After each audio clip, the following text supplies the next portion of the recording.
So, good morning, and here's some more of my story. So, I think we picked up, I had been to the neurologist, had some MRIs, and we still didn't know what was going on. So then we've continued the testing, and now the neurologist is, they did some nerve conduction testing on me, which that was less than pleasant. They stick needles in your arms and legs, and yeah, that's pleasant. And then they put me on a medication, and that really did absolutely nothing. So I continued to lose strength in my legs and my arms, and then feeling in my legs and arms, and continued to get weaker.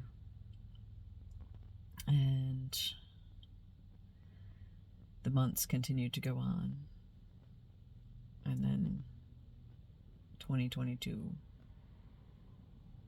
we went into 2022, and then April of 2022 happened,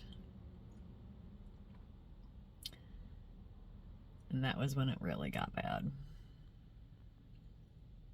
That was when my first seizure happened.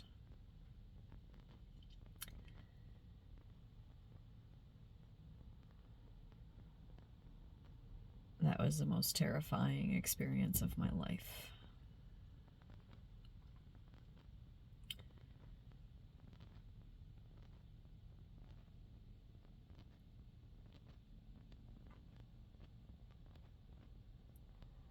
I had no control over my body.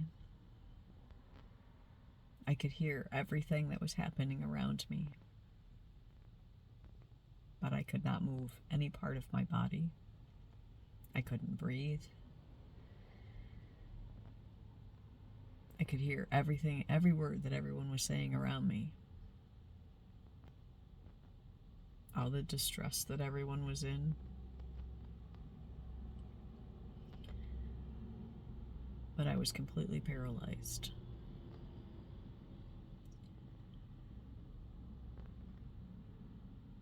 So I was taken by an ambulance to the hospital.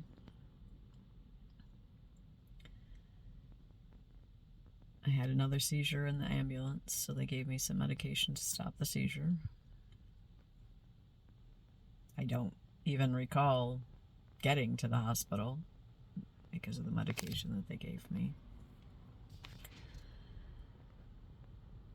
Got to the hospital. I had another seizure. They did an MRI, found no results, couldn't figure it out, so they sent me home. Told me to follow up with my doctor. So the doctor took me out of work for a period of time.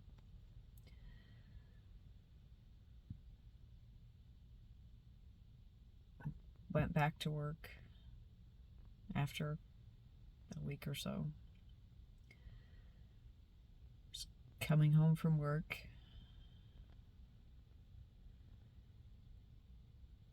and started as I was just about home, started not feeling right.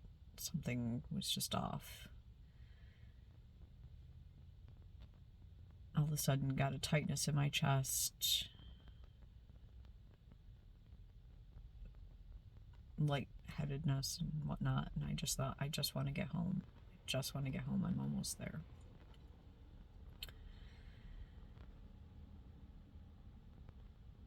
Got pulled into the driveway, got my car turned off, and had another seizure. I'm just thankful I made it home.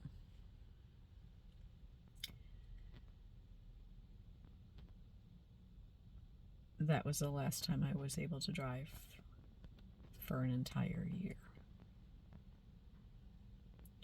As you can see, I am in my car. So I am back driving again. But I was an entire year without driving. Trying to find out what was going on, what was causing these.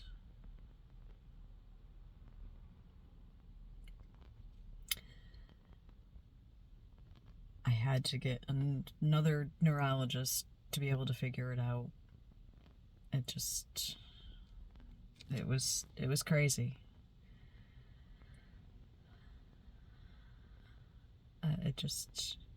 I would have sometimes 2 a day. Just, like I said, it was paralyzing. I could hear everything that was going on around me, but I couldn't move. I couldn't breathe. It was frightening. My life was coming to an end. I thought I was dying.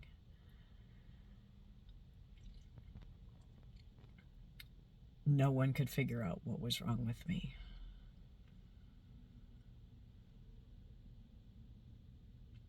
And no one wanted to listen to me when I said something's wrong. But I kept pushing and saying, something's wrong. Something's not right. You need to fix me. This is not me. Something's wrong.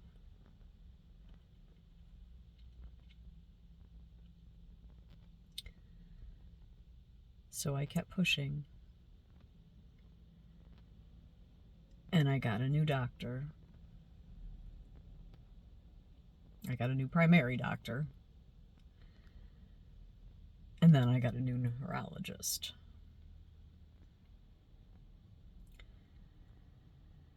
And with more testing, I did a 3-day at-home EEG.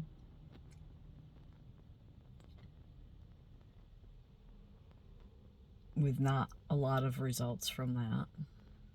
So they said, we're going to put you in the hospital and do an inpatient.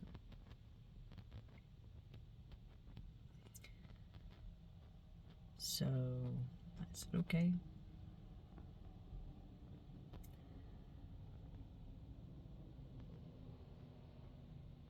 So I got admitted to the hospital.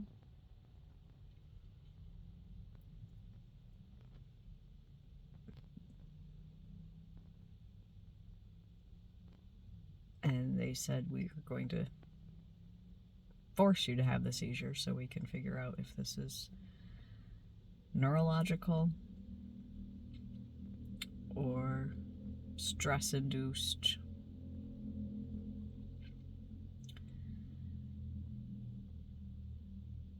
So I had repeated seizures within the hospital.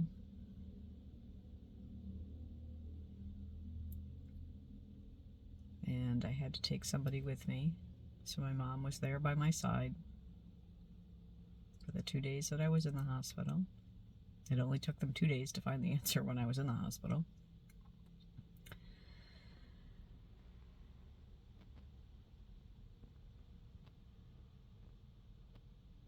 I had seizure after seizure while in the hospital.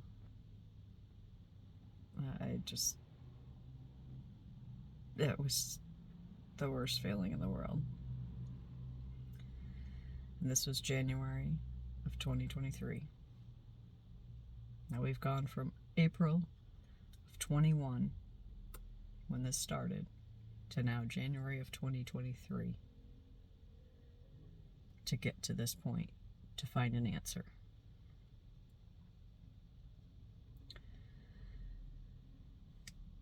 So in January of 2023, I was in the hospital.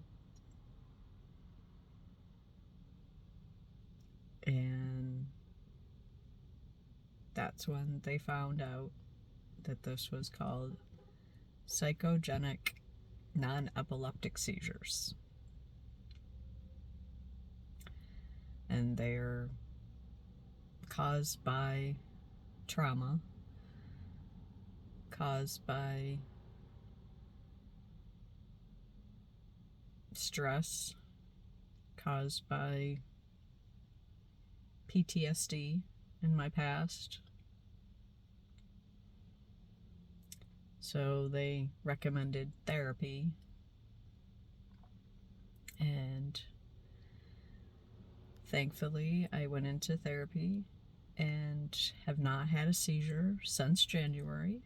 So after I was cleared to drive, after being seizure free for 6 months.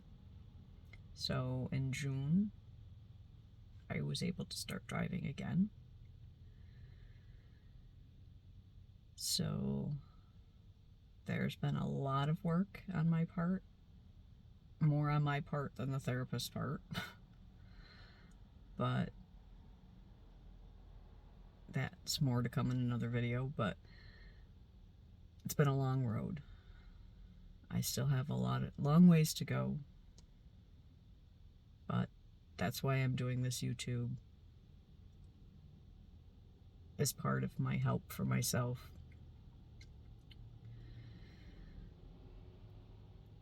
Because I still have good days and I have bad days, but I'm trying to stay seizure free. So more to come. Stay tuned as my journey continues. Till next time.